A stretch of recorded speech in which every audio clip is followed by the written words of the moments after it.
We're going to continue with the idea of evolution, and specifically with the idea of evidence that supports evolution.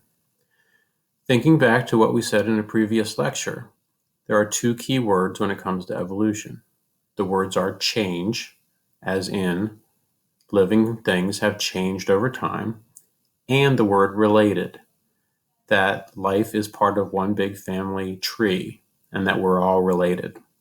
And so in the previous lecture, we talked about fossils and how they can support the fact that life has changed and life is related by observing the changes in those fossils and similarities in different organisms that we see in those fossils.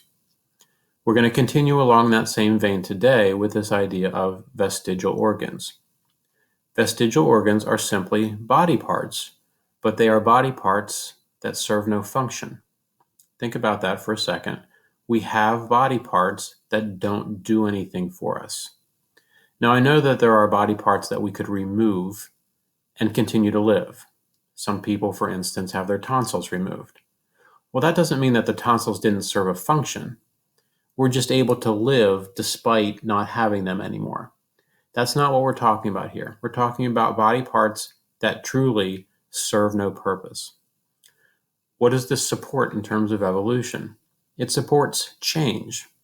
We have these body parts that today don't do anything. But why do we have them? Well, because at some point in our evolutionary past, they did have a job. They did serve a function. Therefore, from that time until today, change has clearly taken place. One of those things that I think probably we're all familiar with would be the human appendix. It's a little pouch that hangs off of our intestines that serves no purpose. And as you read here, it says in plant-eating vertebrates, the appendix is much larger and its main function is to help digest a largely herbivorous diet. The human appendix is a small pouch attached to the large intestine where it joins the small and does not directly assist digestion. It doesn't do anything. The only time we ever hear about it is when enough bacteria fills it up and we have a problem because it gets inflamed and it might rupture, and those bacteria would spread throughout our abdominal cavity, and then you have to have your appendix removed. But it doesn't do anything. But once upon a time, it did. We have wisdom teeth, and many of you are of an age where you're starting to deal with the fact that these wisdom teeth are entering your mouth, but your mouth is not big enough to handle them. Well, they're vestigial. They're there because once upon a time, the human jaw was much bigger. And so there was room for wisdom teeth to come in at about 16, 17, 18 years of age. But as our jaw has gotten smaller, there isn't room for those teeth, and many of us have to have them removed prior to their entry, or they really cause pain and mess up the formation of everything else in your jaw. Different species, we can look at this type of fish. These fish, of course, as fish do, have eyes, and of course eyes are meant to be used for seeing things. But this particular species of fish has a flap of skin that actually grows over the eyes, and they are blind. So we have clearly change that has taken place. These fish have eyes. Eyes are meant to be used for seeing, and yet these fish don't do that. They have, over the course of their development and evolution, changed. Getting back to ourselves, we have a tailbone. Why? Because once upon a time we had a tail.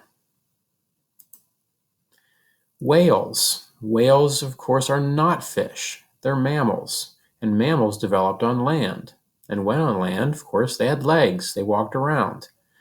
Well, these particular mammals went back into the water at some point in time, and because they didn't need to support their own weight anymore, grew larger and larger and larger, and they could not walk on land today, and yet they still have the remnants of these legs. I know it's hard to see.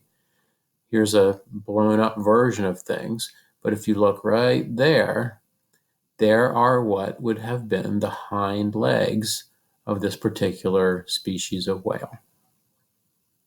Those hind leg bones are vestigial. They serve no purpose anymore, and they represent change. The wings of flightless birds, of course, birds have wings, and wings are meant for flying, and yet there are certain species of birds that cannot fly, and so those wings have become vestigial. Back in the evolutionary past of these birds, they must have flown at some point in time, but no longer. Okay, so vestigial organs, body parts that we have today that serve no function, but therefore represent change over the course of time because at one point in time, those body parts did have a job. Another piece of evidence of evolution would be the idea of homologous structures.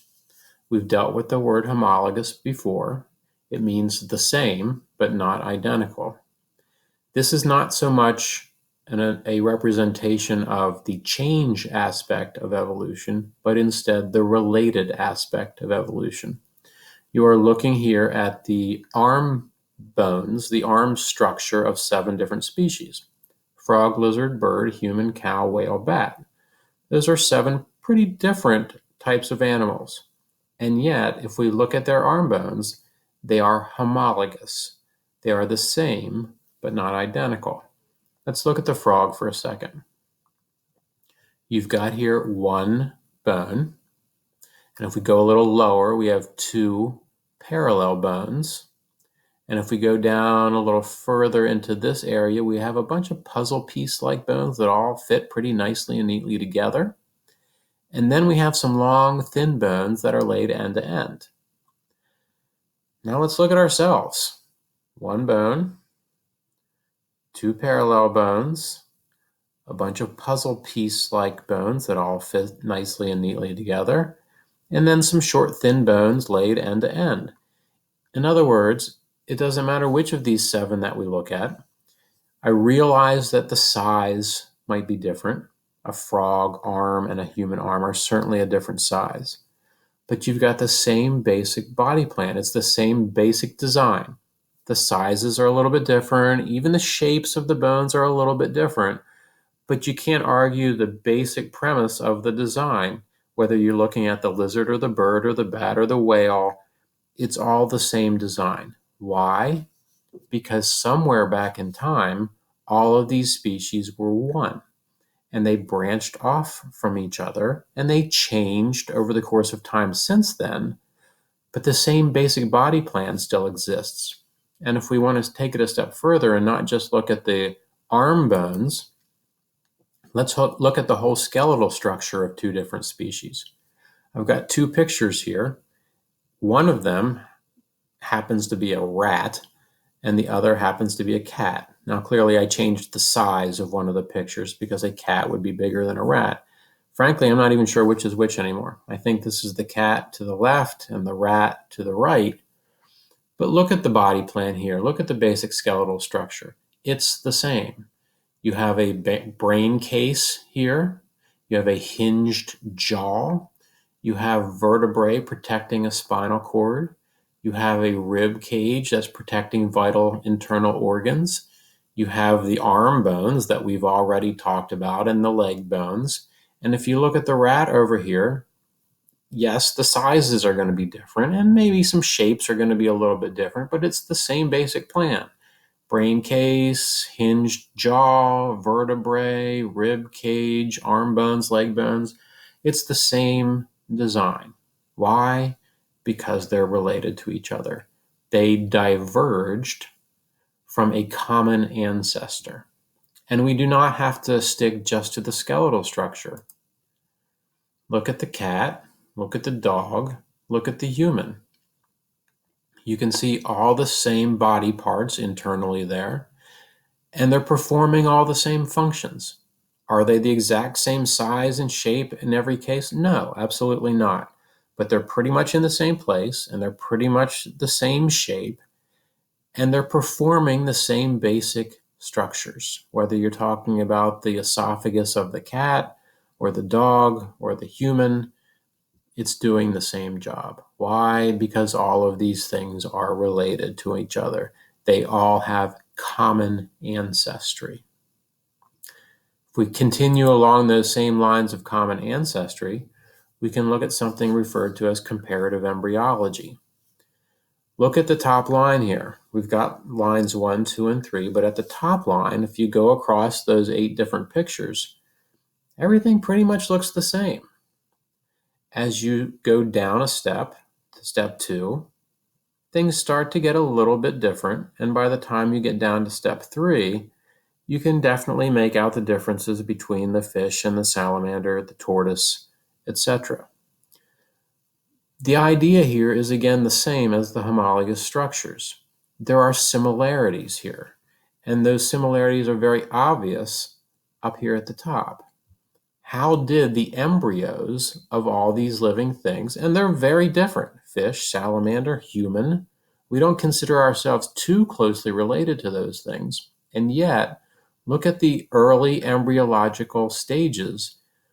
It looks very much the same, right up to the point that if you look at ourselves here, we had a tail. And so common embryological development is again a source of evidence that life is related, that all of these things, from the fish to the human, somewhere back in time, and perhaps way back, there is a common ancestor that we shared. And the most modern way of having this same discussion is not to compare embryos and not to compare body structures, even though those things work and support the idea, but it is to compare DNA. This is the most modern version of things. Compare the adenines and thymines and cytosines and guanines and the order of those bases within the DNA of different species, and you can again attest to the common ancestry that we all share.